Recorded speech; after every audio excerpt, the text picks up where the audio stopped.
चीन की अर्थव्यवस्था इतनी खराब होती जा रही है कि अब उसका प्रोपेगेंडा भी इसे छुपा नहीं पाएगा, और राजनीतिक तनाव बढ़ने के साथ विदेशी कंपनियां बाहर निकलने की राह पर हैं। क्या भारत दुनिया की फैक्ट्री के रूप में चीन की जगह ले सकता है? बिना सेंसर के चीन में आपका स्वागत है। मैं क्रिस चैपलैन हूं। खराब अर्थव्यवस्था, विदेशी जासूसों को लेकर चीन की व्याकुलता और ताइवान पर आक्रमण के मंडराते खतरे जैसी चीजों के कारण विदेशी व्यवसाय चीन से भाग रहे हैं, लेकिन उनके मानवाधिकारों के हनन के कारण ऐसा बिल्कुल नहीं हो रहा है। जब आपका चेक क्लियर हो गया हो तो स्पष्ट विवेक की आवश्यकता किसे है? बेशक चीन दुनिया को यह समझाने की कोशिश कर रहा है कि यह निवेश के लिए एक बेहतरीन जगह है। इसमें कुछ भी गलत नहीं है कि थोड़ा सा एल्बो ग्रीस देखभाल न कर सके। यह शी का संदेश था जब उन्होंने पिछले साल एपेक में चीन के अनुकूल व्यापारिक नेताओं से बात की थी। चीन अपनी विशाल अर्थव्यवस्था को पूरी तरह से खोल देगा और कुछ ही समय में चीजें अच्छे पुराने दिनों में वापस चली जाएंगी। आपको बस और अधिक निवेश करने की आवश्यकता है। सिवाय इसके कि शी ने वास्तव में यूं की पेशकश नहीं की। अधिकारियों ने कोई ठोस आश्वासन दिया। वह उन समस्याओं को ठीक करेंगे जिनके कारण व्यवसाय बंद हो रहे हैं, और उसके कारण चीन लगातार विदेशी निवेश को नुकसान पहुंचा रहा है, वहां कारोबार और उसके शेयर बाजारों में निवेशकों दोनों के मामले में। दरअसल प्रत्यक्ष विदेशी निवेश 30 साल के निचले स्तर पर आ गया है। चीन का शेयर बाजार, जो हमेशा से एक तरह का जोखिम भरा दांव रहा है, $7 ट्रिलियन का नुकसान हुआ। पिछले 3 वर्षों में ही यह ट्रिलियन हो गया है। दरअसल चीनी कंपनियां इतना खराब प्रदर्शन कर रही हैं कि MSCI ने अपने वैश्विक बेंचमार्क से 66 चीनी कंपनियों को हटा दिया है। यह वास्तव में चीन के लिए बुरी खबर है, क्योंकि चाहे वह कितना भी एल्बो ग्रीस का उपयोग कर ले, विदेशी निवेश वह स्नेहक है जो वास्तव में चीन की अर्थव्यवस्था को चालू रखता है। तो चीन 22 की पकड़ में है। अपनी अर्थव्यवस्था को पटरी पर लाने के लिए उसे विदेशी निवेश की जरूरत है, लेकिन कंपनियां और निवेशक डूबते जहाज में पैसा नहीं लगाने जा रहे हैं। अब निवेशकों को वापस अपनी ओर आकर्षित करने के लिए चीन बहुत कुछ कर सकता है। जैसे शुरुआत के लिए यह ताइवान पर आक्रमण की धमकी देना बंद कर सकता है, या यह विदेशी व्यवसायों पर छापा मारना बंद कर सकता है और चीन में प्रत्येक विदेशी को विदेशी एजेंट की तरह महसूस कराना बंद कर सकता है।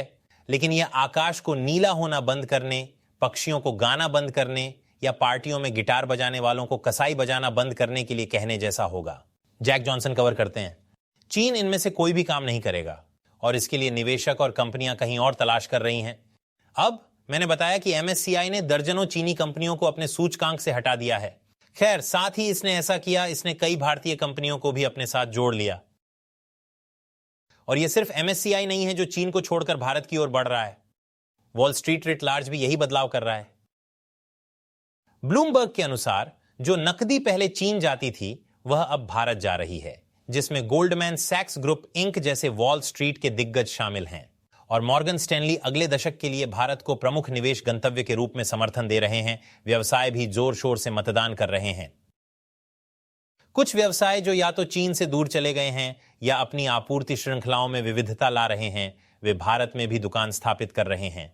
एप्पल, जो लगभग विशेष रूप से चीन में विनिर्माण करता था, का कहना है कि वह अगले 2 से 3 वर्षों के भीतर अपने 1/4 आईफोन भारत में बनाना चाहता है। और वॉल स्ट्रीट जर्नल के अनुसार एप्पल अपनी आपूर्ति श्रृंखलाओं के कुछ हिस्सों को अन्यत्र, अक्सर दक्षिण पूर्व एशिया और दक्षिण एशिया में स्थानांतरित करने के लिए चीन पर निर्भरता से चिंतित कंपनियों के लिए एक कदम का प्रतीक है। इसलिए संभावना है कि अन्य कंपनियां भी एप्पल का अनुसरण करेंगी। खैर, यह इतिहास में पहली बार हो सकता है और एप्पल बहुत कुछ खराब कर देगा। यही कारण है कि कई लोग अब भविष्यवाणी कर रहे हैं कि भारत के सुर्खियों में रहने का समय आ गया है। उनका मानना है कि भारत की अर्थव्यवस्था चीन के लिए एक वास्तविक विकल्प प्रदान करती है, और जैसे जैसे चीन की अर्थव्यवस्था नीचे की ओर बढ़ती रहेगी, भारत की अर्थव्यवस्था ऊपर ही जाएगी। लेकिन क्या यह सच है? मैं आपको इस छोटे से व्यावसायिक ब्रेक के बाद बताऊंगा। वापसी पर स्वागत है। हाल ही में भारत में निवेश को लेकर काफी दिलचस्पी बढ़ी है, खासकर चीनी कम्युनिस्ट पार्टी द्वारा अपने शून्य कोविड अभियान के तहत चीनी अर्थव्यवस्था को नुकसान पहुंचाने के बाद।